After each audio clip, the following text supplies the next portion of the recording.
And we're recording. Hello. Hello. Welcome What are we on? to... What are we? What are we Week going to talk 5? about? Yeah, no, this is week 4. So this is week 4. So the video that you'll post in the group at some point, kind of today or whenever, will be around kind of sleep, stress, how to manage that, how to fit a weight loss program into your life instead of it being the reverse and you failing on it and so on. So that's what we went through in the main video last time, and it's what a lot of people get taught this week. But we're going to talk about something different.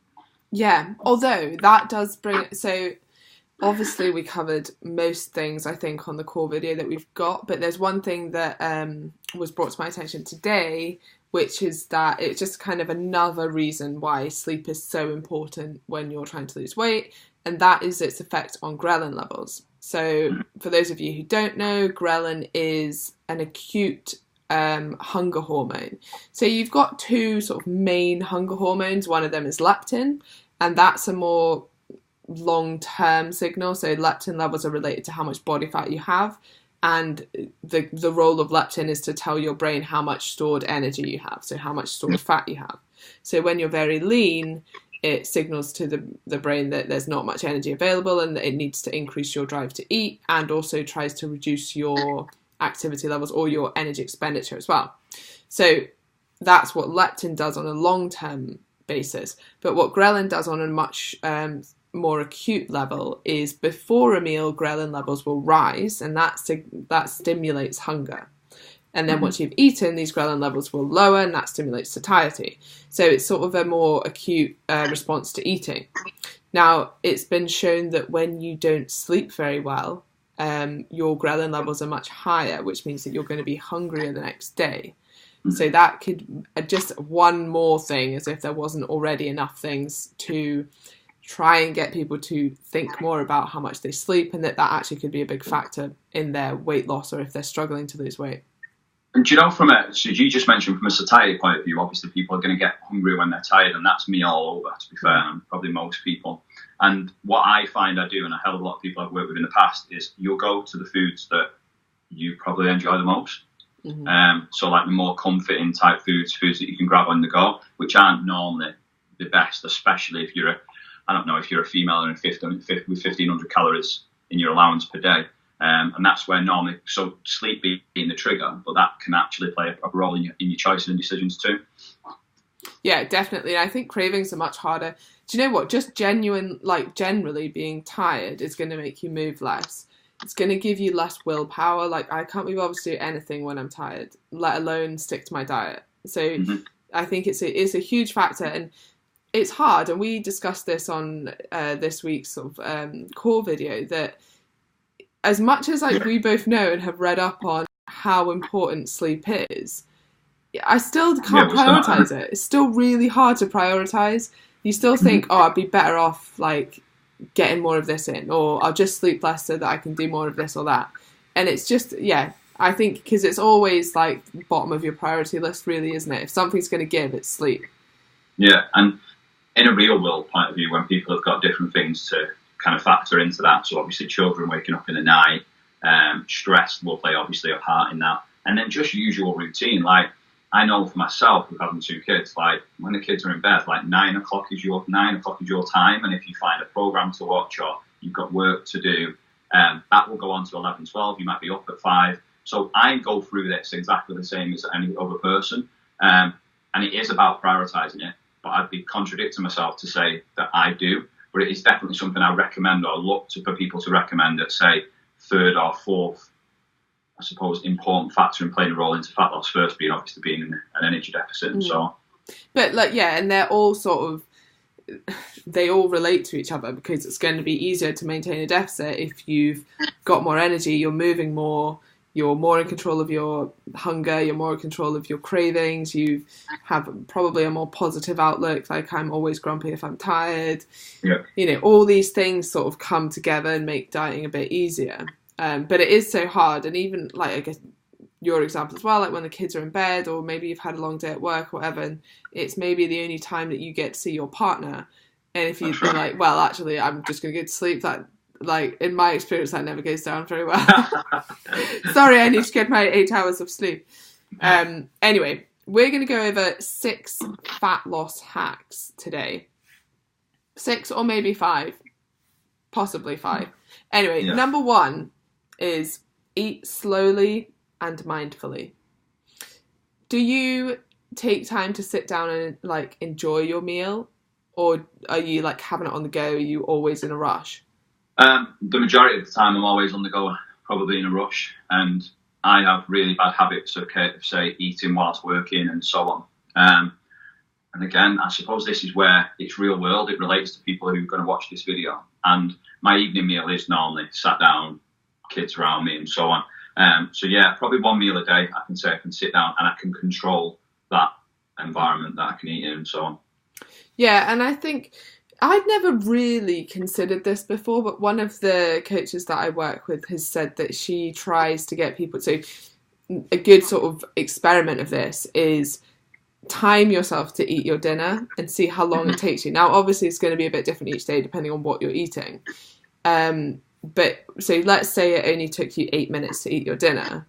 Let's see if tomorrow we can make that 12 minutes, or we can sort of make it a bit longer. Now, I'm not saying that the end goal is to take an hour to eat your dinner, which would be ridiculous, but being a bit, taking it a bit more slowly, actually chewing and swallowing before your next mouthful goes in, like just taking time to actually sit down and enjoy it, especially if you're trying to lose weight, I think that has a huge impact. So this sort of brings us quite nicely onto the second point, which is food choice. So one that we've discussed quite a lot is volume. So especially again for women, if you only have 1,500 calories to eat a day, then making good food choices that are going to allow you to eat more is going to make you feel more satiated. If you, for some people anyway, if you went from what you were eating before and then just tried to eat smaller portions of that, you're going to find you're really hungry and that you don't enjoy it. Whereas if you make good swaps, so I don't know, like the one I always go to is like swap your pasta for potatoes and realize how much more potatoes you can eat for the same amount of calories of pasta. Or half your starchy carb portion and fill the rest of the plate with veg. You'll see that your plate's much more full. And that again leads to eating more slowly as well, because you're not going to eat really slowly if you've got a tiny portion of food, but if you've got, you know, a big plate full of maybe lower calorie foods and mostly vegetables and things like it, you don't have to make it really boring, but it's going to be bigger. So that's important. Secondly, for food choice is things that take longer to digest. And this, so the two main things would be foods that are high in fibre and foods that are high in protein, because they are harder to break down by the body, which means that they get further down in your digestive tract. And this has a direct link to your brain, so like the gut-brain link. And that tells your brain that there's more food, that it doesn't need to stimulate hunger, and then you're not going to be as hungry. I think there's a transition stage, isn't there, for the average general population person who's started to realise that, or understand what calories are, understanding how to be in an energy deficit or a calorie deficit. I feel like the majority of people who I've worked with in the past have gone through a bit of a transition and going, it is just calories. And if I hit this number or thereabouts day in, day out, then the food choices I have can still be of my preference, which might be the odd chocolate bar, the odd this and that, or whatever that may be. And I feel like there's a transition and a light bulb moment to people to go, right, this is my calorie allowance and I can eat whatever I want in this calorie allowance. And I can still have these preferences.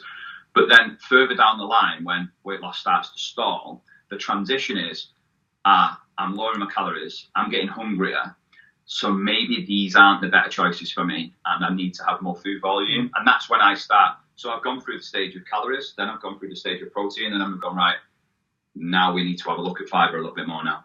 Yeah. Oh, that sort of hits nail on the head. And it does seem to happen for most people, is that they slowly figure out that actually, yeah, okay, it's calories that matter.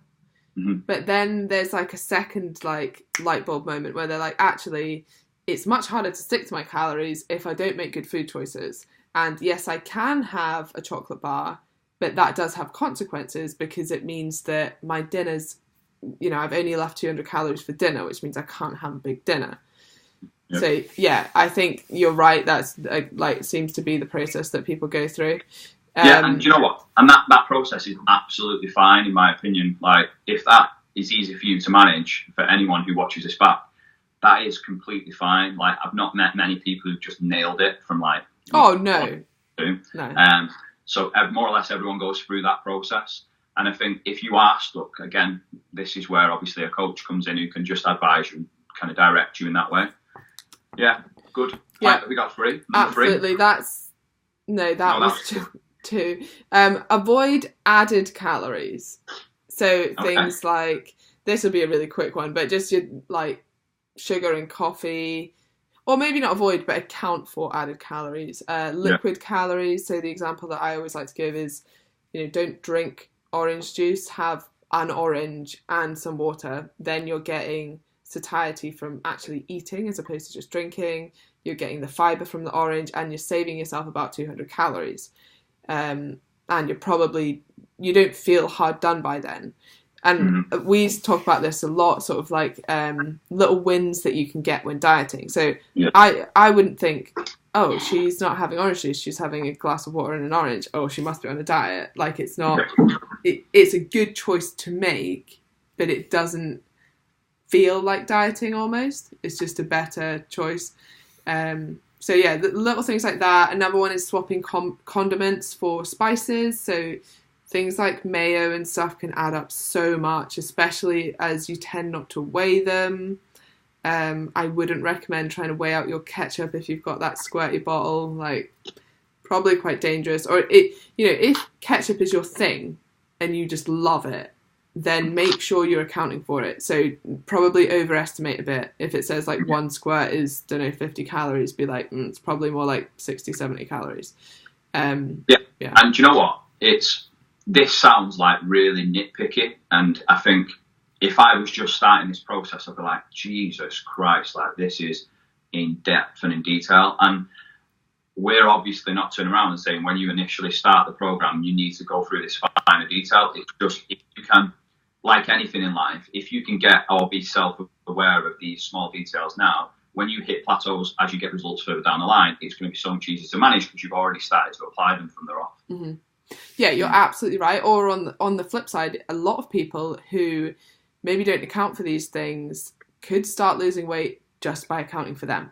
So that's a good shout. Yeah, swap your condiments for lower calorie condiments, and stop putting 3 sugars in your coffee that you have 3 times a day, and swap your orange juice for an orange and a glass of water.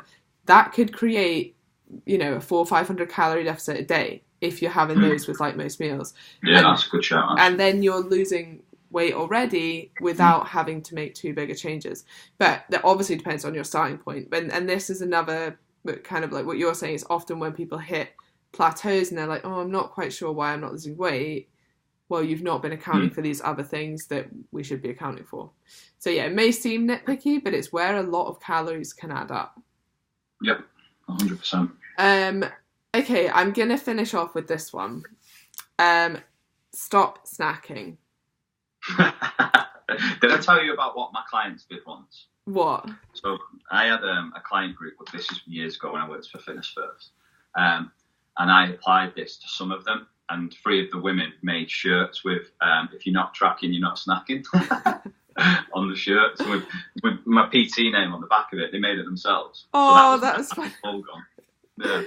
No, I mean, I will say, like, this is more of a personal tip. I find it works very well for me, and I find it works very well for my clients. But it's not a rule that I'm going to say no one can ever snack ever, because some people do enjoy, smaller, more frequent eating periods. But I find that, let's say you're only sticking to 1,500 calories, if you're spending like 400 or 500 calories on snacks, does not leave you very much for nice big meals. And I personally find that, kind of back to our first point, like sitting down and enjoying bigger meals is going to keep you more satiated. It's not going to make you feel as restricted. For me as well, one of the reasons I don't snack is that when I'm eating socially, I might not know what is going to be for dinner, and I don't want to be really anal about it. I want to be able to just go and have dinner with my mates and know that like I can make good choices with what's there. But I'd like to have a couple of, I'd like to have at least sort of 600 calories to play with for a meal if I'm having it with other people.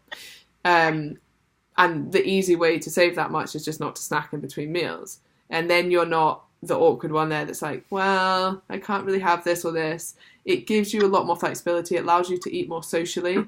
And I think that's one of the key things to maintaining like a sustainable approach to dieting, because most of what we do is based around food. If you're going to go and meet mates, it's normally around a meal. Or if you're going to spend more than a couple of hours with someone, you're going to have a meal with them, which is absolutely fine. And I don't like being the person that's like, oh, we have to go here because I can only have a salad at Nando's. Yeah, and do you know what? I think we talked about this last week or the week before, but it's identifying why you are snacking. Obviously, it's not necessarily a bad thing at all. But like you've just said, if you're going then into a social situation in the evening or at home, you've got parents cooking tea, you just don't know like what's kind of going to be there, and you don't want to restrict yourself and feel isolated or be the friend that is on the diet all the time or viewed that way, just for the sake of potentially you eating at your desk at work because you're bored, or same again when you're at home just watching TV.